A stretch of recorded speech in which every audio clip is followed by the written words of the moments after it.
Hello and welcome to this fast-track ESL CELPIP listening mock test. It's important for candidates to test themselves with authentic sample tests that reflect the true nature of the CELPIP exam. This free sample test you're about to take includes all 6 parts of the real CELPIP listening test. To help you work on your time management skills, we have embedded the timing into the video. This means if you have 3 minutes to answer a set of questions, the time will be provided in the video itself, and there's no need for you to pause the video. The questions and task types also reflect the real exam. This is important because some sample tests do not necessarily follow the exact same questions and task types as the real test. On this channel, we offer a free training course for CELPIP that covers all skills and tasks. We recommend watching these videos before or after you complete this mock test. Please have a pen and paper ready to record your responses. You can then check your answers with an answer key. The answer key can be found at the end of this video. As always, don't forget to like and subscribe for more tutorial videos and free mock tests. Good luck.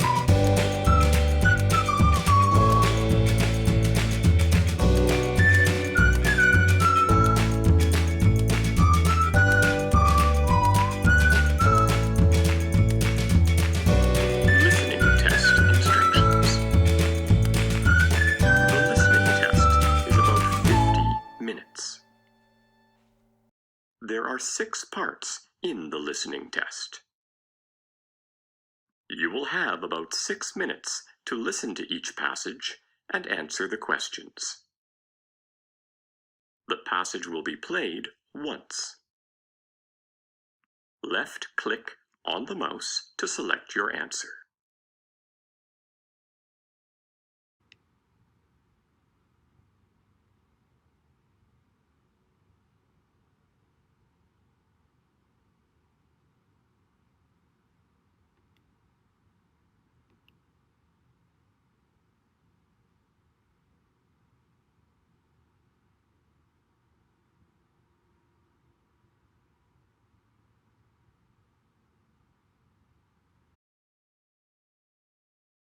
Excuse me, I received a letter that I'm supposed to return a book that I checked out back in September. It's called Modern Social Problems. But I'm writing my senior thesis, so I thought I was allowed to keep the book for the whole academic year. So you signed up for extended borrowing privileges? Yeah. And we're still asking you to bring the book back? Uh-huh. Do I really have to? Well, let me check the computer. The title was Modern Social Problems? Yeah. Okay, yeah. It's been recalled. You can keep it all year as long as no one else requests it, but someone else has. It looks like one of the professors in the sociology department, so you have to bring it back. You can check it out again when it's returned in a couple of weeks. Well, what if the person renews it, and I really need it right now? All of it? Or is there a certain section or chapter you're working with? Well, there's one chapter in particular I'm working with, but why? Well, we normally don't do this, but because of the circumstances, we can photocopy up to one chapter of the book for you. Why don't you do that for the one you're working with right now? And by the time you need the rest of the book, maybe it'll have been returned. Oh, that would be great. Question 1. Where does the conversation take place?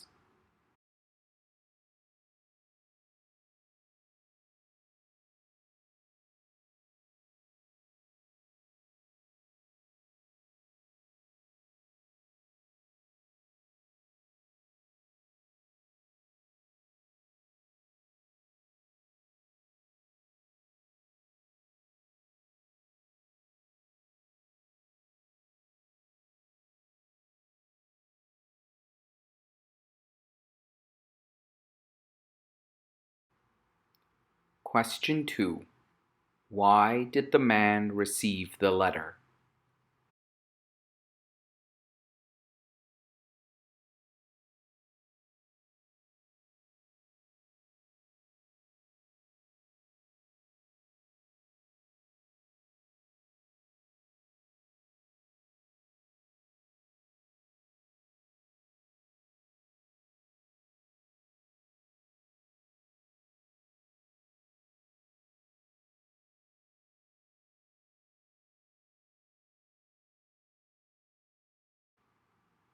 Question 3. Why does the man need to return the book?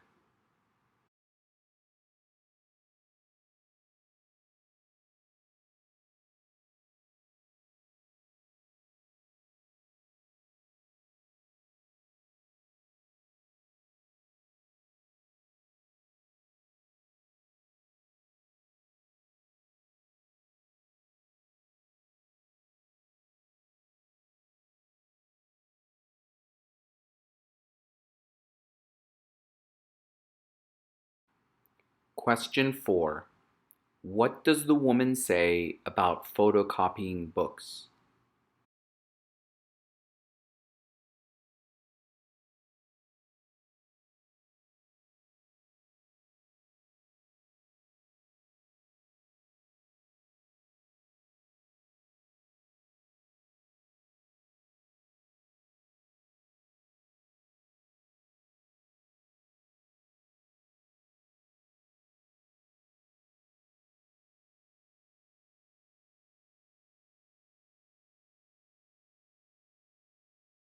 Do you have it with you? No, it's in my dorm room. These are books I want to check out today. Is it okay if I bring that by in a couple days? Actually, the due date is tomorrow. After that, there will be a $2 per day fine. But you need to return it today if you want to check out any books today. That's our policy. Oh, I see. Yeah, not a lot of people realize that. In fact, every semester we get a few students who have had their borrowing privileges suspended completely because they haven't returned books.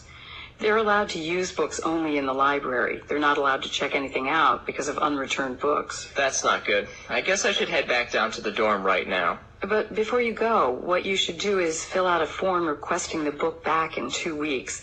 Then the person who requested it won't be able to renew it, and you'll get it back quickly. I'll do that right now. Question 5. What happens if the man doesn't return the book today?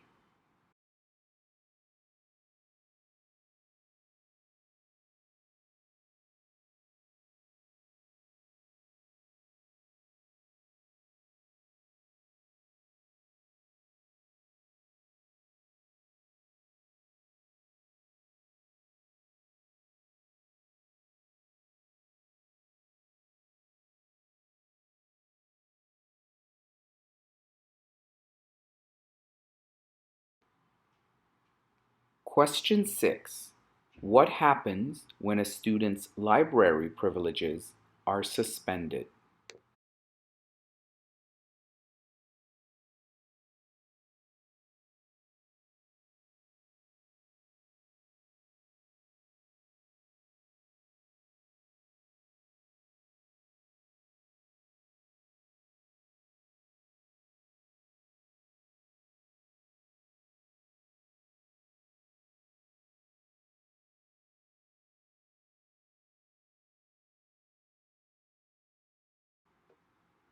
Question 7.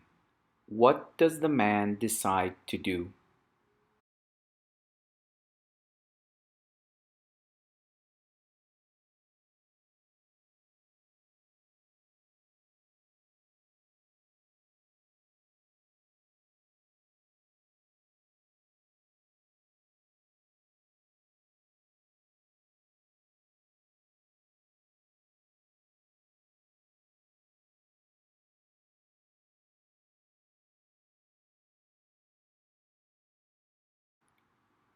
Question 8. Why should the man fill out the form?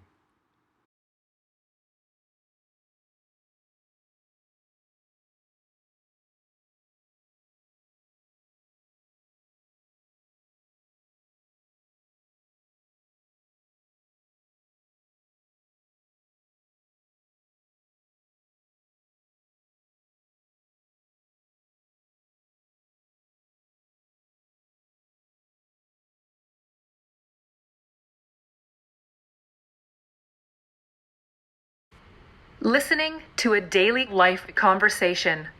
You will hear a conversation followed by 5 questions. Listen to each question. You will hear the question only once. Choose the best answer to each question.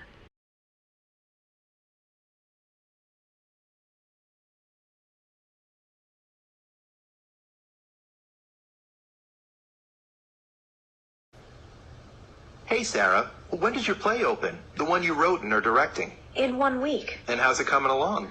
Well, the rehearsals have been going pretty well. There's just one problem. What's that? We have a guy named Bill playing one of the supporting roles, one of the minor characters. Okay. And he just can't remember his lines. All the other actors have their parts memorized, except Bill. We'll be in the middle of rehearsing a big scene, and he'll forget what he's supposed to say next. I thought he'd eventually improve, but now I'm not sure he'll be ready for opening night. Oh, no. That's not good. What can you do at this point? Well, I could replace him. There are other actors on campus, actors who could play the part. Yeah, since it's such a minor role, another actor could probably learn the part in time. That's true. It's just that I don't know how he'd feel about that. Removing him from the play could hurt his feelings, and he was really looking forward to being in it. I see. Well, maybe another thing you could do is spend time with him. After rehearsals, work with him to help him learn and remember his lines. Yeah, I could do that. But there are other parts of the production I try to take care of after rehearsals, so it'll take away from other things that I need to do before opening night. Question 1. Why is the woman concerned?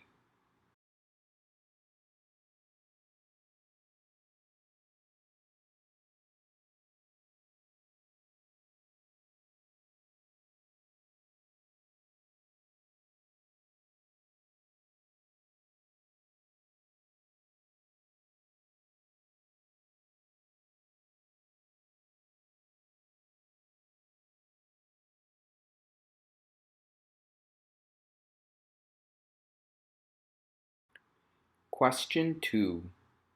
What is Bill's role in the play?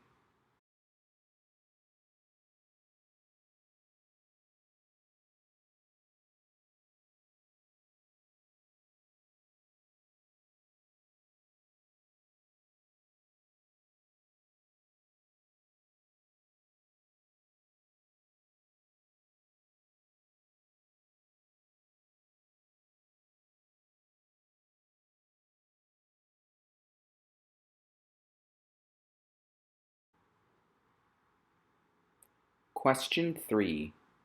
What is the first solution the woman is considering?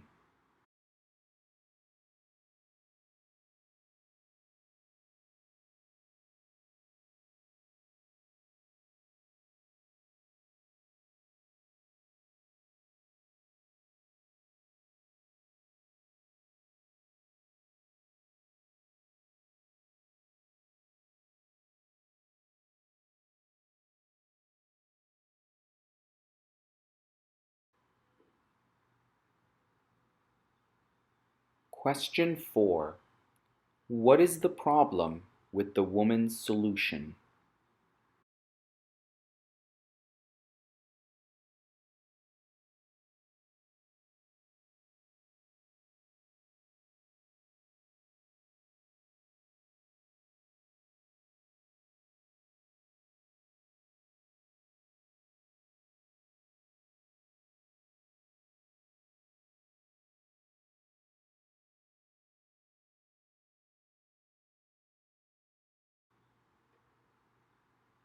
Question 5. Why can't the woman help Bill with his role?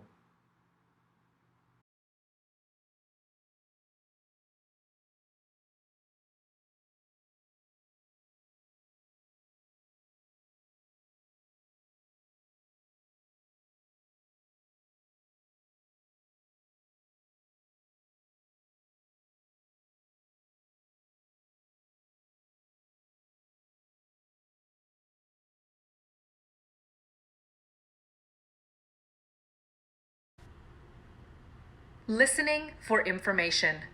You will hear a conversation followed by 6 questions. Listen to each question. You will hear the question only once. Choose the best answer to each question.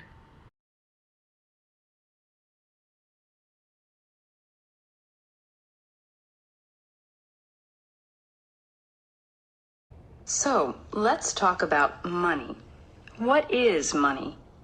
Well, typically people think of coins and paper bills as money, but that's using a somewhat narrow definition of the term. A broad definition is this: money is anything that people can use to make purchases with. Since many things can be used to make purchases, money can have many different forms. Certainly, coins and bills are one form of money. People exchange goods and services for coins or paper bills, and they use this money, these bills, to obtain other goods and services. For example, you might give a taxi driver $5 to purchase a ride in his taxi, and he in turn gives the $5 to a farmer to buy some vegetables. But as I said, coins and bills aren't the only form of money under this broad definition. Some societies make use of a barter system. Basically, in a barter system, people exchange goods and services directly for other goods and services. The taxi driver, for example, might give a ride to a farmer in exchange for some vegetables. Since the vegetables are used to pay for a service, by our broad definition, the vegetables are used in barter as a form of money. Now, as I mentioned, there's also a second, a narrower definition of money. In the United States, only coins and bills are legal tender, meaning that by law, a seller must accept them as payment. The taxi driver must accept coins or bills as payment for a taxi ride, okay? But in the U.S., the taxi driver is not required to accept vegetables in exchange for a ride. So a narrower definition of money might be whatever is legal tender in a society, whatever has to be accepted as payment. Question 1. What is the woman's field of study?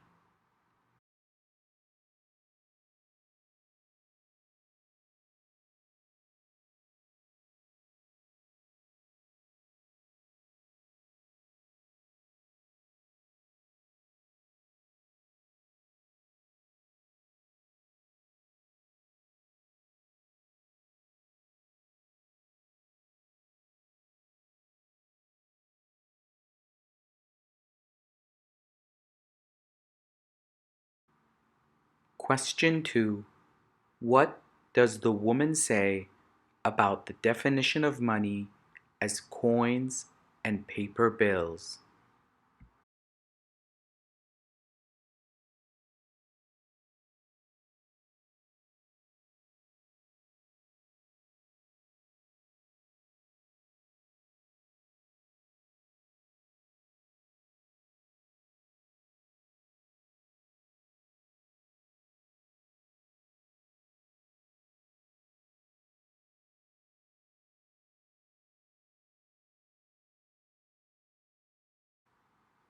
Question 3. How do most people view money?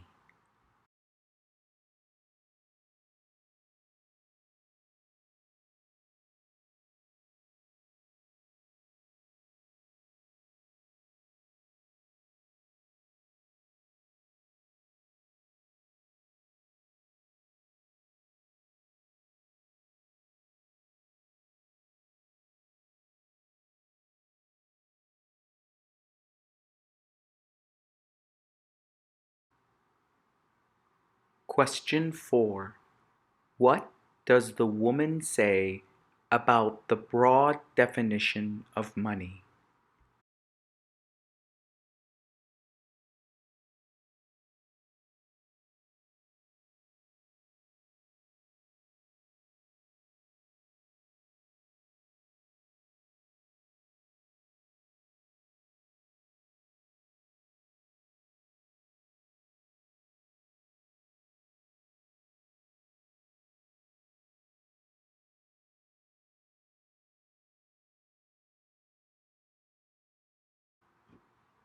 Question 5. What does the woman say about money in the United States?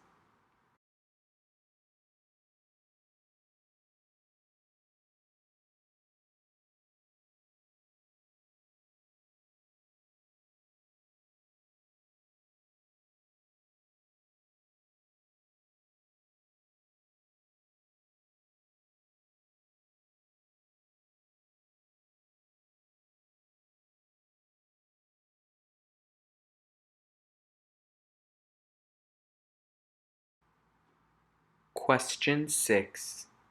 Which of the following statements is true?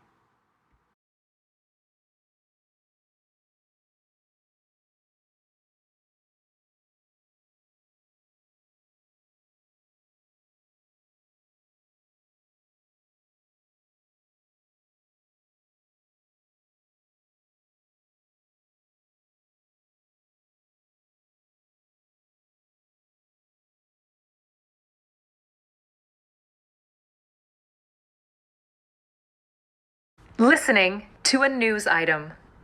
You will hear a news item once. It is about 1.5 minutes long.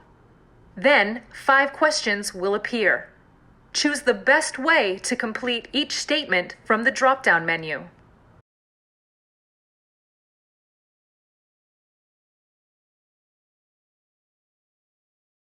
If you have heart disease, your doctor might tell you eat more vegetables, a tactic that has limited success. Jennifer L. Smith is a nurse researcher at the University of Kentucky who now has a preliminary answer about why change is so hard. It might depend on your genes, specifically whether or not you're genetically predisposed to perceive bitterness, and therefore bitter veggies. If you ever took that test in science class where you put a piece of paper on your tongue to see if it tastes bitter, you might already know your bitter status. What Smith did is take saliva samples from 175 adults known to be at risk of cardiovascular disease. She then did a genetic test to determine whether they had a copy of a bitter taste gene variant. She also had them fill in a questionnaire about their eating habits. After controlling for factors like age, gender, income, and so on, Smith found that people with a copy of the bitter-sensitive gene variant were just 40% as likely to report eating a lot of veggies, as were folks without the gene variant. She's presenting the results this week at the American Heart Association Scientific Sessions in Philadelphia. If these findings hold up to more testing, Smith says, perhaps doctors could advise patients with this gene variant to avoid the most offensively bitter veggies, but to try the others. Or perhaps certain herbs and spices might counteract the bitterness, she says. Of course, chefs already figured this out with cheesy broccoli, but for heart patients, the better flavor might not be a favor.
Hi, Bob. How's it going?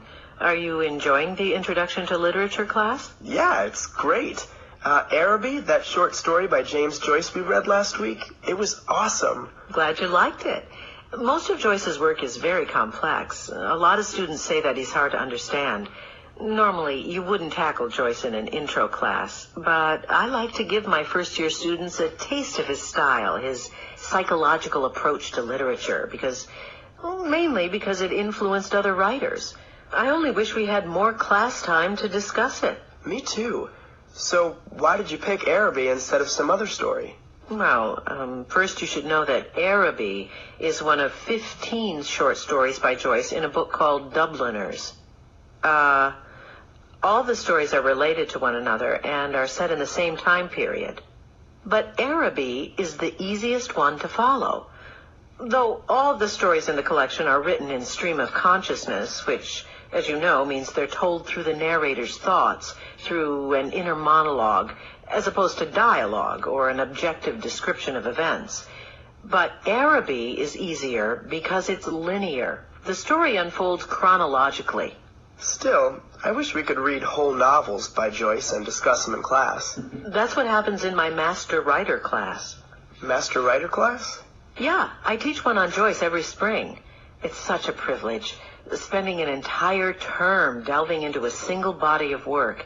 And my students, they bring so much insight to the table that it's easy to forget who the professor is. Oh, wow. That could actually solve my dilemma, what I originally wanted to ask you. I'm working on my schedule for next term, and I've got room for one more course, and I'd like to take more literature. Could I take your Master Writer class on Joyce? Oh, I'm sorry. I should have mentioned, Master Writer's an advanced seminar, so students need to get a strong foundation in literary theory and criticism before I let them enroll.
Listening for viewpoints.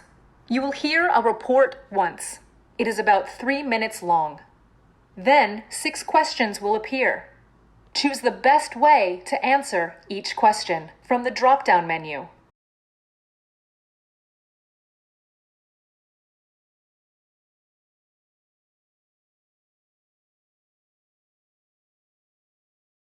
Communal online encyclopedias have become very popular with users on the internet. In many ways, they are like traditional printed encyclopedias that include collections of articles on a range of subjects. What sets these online encyclopedias apart, however, is that any user can contribute a new article or make an editorial change to an existing one. Therefore, the encyclopedia is basically authored by the whole community of internet users. This feature has divided encyclopedia users, and while some are stern supporters, others would rather use traditional encyclopedias instead. Critics of communal encyclopedias argue that their contributors often lack academic credentials, which makes their contributions partially informed at best and downright inaccurate in many cases. Supporters, however, say that even traditional encyclopedias aren't perfectly accurate. And if you're looking for a really comprehensive reference work without any mistakes, you are not going to find it, either on or offline. They further argue that at least with online encyclopedias, mistakes can be corrected. But with the printed and bound encyclopedia, the errors will remain for decades. Critics of communal online encyclopedias further claim that even if the original entries are correct, their communal nature allows unscrupulous users and vandals, or sometimes hackers, to fabricate, delete, or corrupt information. Once these changes are made, the unsuspecting user has no way of knowing whether or not the information has been tampered with. Advocates of online encyclopedias, on the other hand, say that the creators of these references have long recognized the importance of protecting their articles from malicious hackers. One strategy they start using is to put the crucial facts in the articles that nobody disputes in a read-only format, which is a format that no one can make changes to. That way, you are making sure that the crucial facts in the articles are always reliable. Another strategy that's being used is to have special editors whose job is to monitor all changes made to the articles and eliminate those changes that are clearly malicious.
We hope you enjoyed this free sample listening test. Answers will now be provided in the next part of this video. Check your answers and calculate your score. Share your scores in the comments section below. We provide a complete course that focuses on all skills and components of the CELPIP test. Like and subscribe for more videos and sample tests.